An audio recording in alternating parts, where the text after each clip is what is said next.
Meu nome é Pietro Braga Stefani, eu estou matriculado na turma 169 de Metodologia de Pesquisa Jurídica com a professora Lívia Pitã. A área de pesquisa do meu projeto foi o direito desportivo, o tema foi racismo no futebol e a delimitação dele foi racismo no futebol e a perpetuação do preconceito através das imperfeições da legislação desportiva brasileira. Os meus questionamentos sobre isso foram: se a legislação desportiva brasileira dá margem para casos racistas acontecerem, se a baixa taxa de punibilidade na esfera criminal em caso de racismo ou injúria perpetua o racismo no futebol e como o racismo velado da sociedade brasileira expõe as suas verdadeiras facetas através do esporte. A pesquisa se justifica através da incoerência que a gente nota quando a gente observa, através do site Observatório da Discriminação Racial no Futebol, que foi uma das minhas bases para esse projeto, em como as punições de fato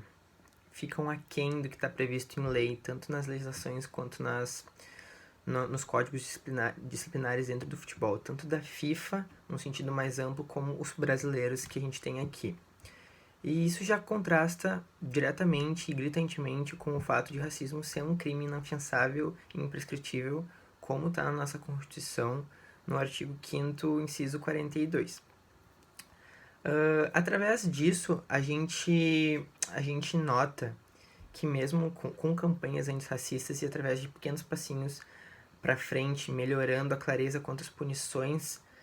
em relação a quem comete essas transgressões, não só para os torcedores, mas como para os times também, que o número de atividades racistas dentro do desporto vem aumentando. Em 2018, teve 44 casos relatados no site mencionado.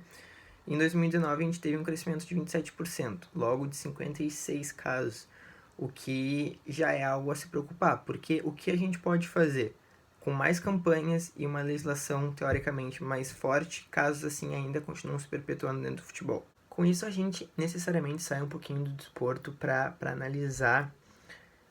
que a luta contra o racismo é algo ainda muito jovial. Apesar dos mais de 130 anos onde a Lei Áurea aboliu a escravidão, o poder público, através de textos legislativos, sendo ele o polo ativo de uma ação penal ou através de políticas públicas, ainda é algo que está caminhando, engatinhando dentro de uma sociedade necessariamente muito racista, que é o Brasil. E a gente pode corroborar com a jovialidade dessa luta com o fato da primeira lei que dispõe sobre racismo ser a Lei 1390 de 51. A gente está falando de um pouquinho mais de meio século, onde nessa lei o racismo não era criminalizado ainda. O racismo era tratado como contravenção penal. A lei que criminalizou o racismo foi a Lei 7.716 de 1989. Ou seja, ainda é uma luta a ser muito trabalhada. Mas voltando para o desporto, a gente tem um caso de destaque que é o caso Aranha, e é importante mencionar que foi um caso onde a mídia conseguiu cobrir de maneira ampla, porque os torcedores foram flagrados através de uma câmera do estádio, deferindo xingamentos de cunho racistas para o goleiro Aranha, e todo mundo pôde acompanhar o trâmite do processo, tanto esportivo quanto o penal. Focando no desportivo, foi a primeira e única vez que um clube foi excluído de uma competição. Enfim, a gente acaba passando pelo contexto histórico e pelo âmbito criminal para ter uma visão mais panorâmica de como o racismo funciona só no nicho esportivo.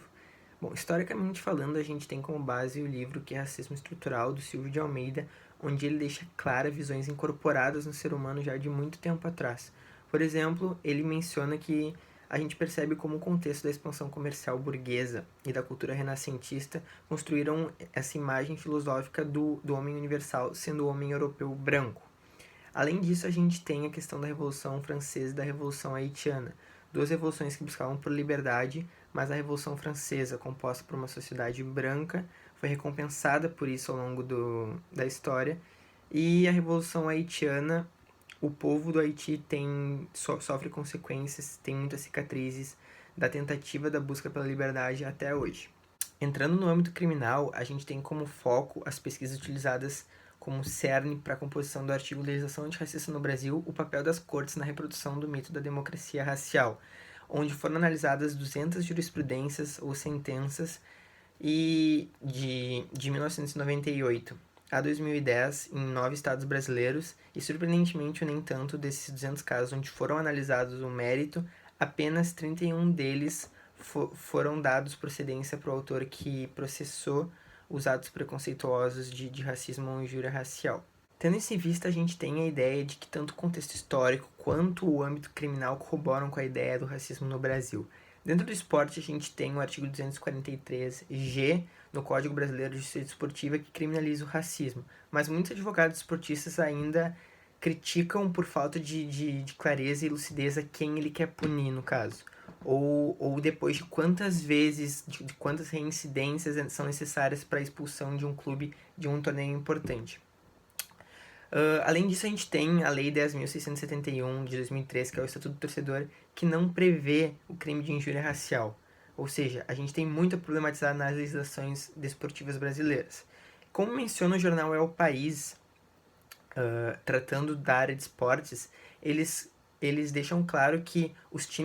grandes clubes só vão adotar uma postura ativa em relação ao combate do racismo quando isso acabar pesando no bolso deles. É sobre isso que vai tratar o futuro artigo, buscando analisar como o racismo é perpetuado pela falta de punição e repressão das leis esportivas brasileiras, além de buscar entender o porquê e como as penalizações sempre ficam aquém do determinado em lei e, além disso, buscar uma visão panorâmica de como o direito brasileiro e a doutrina se posicionam acerca desse tema.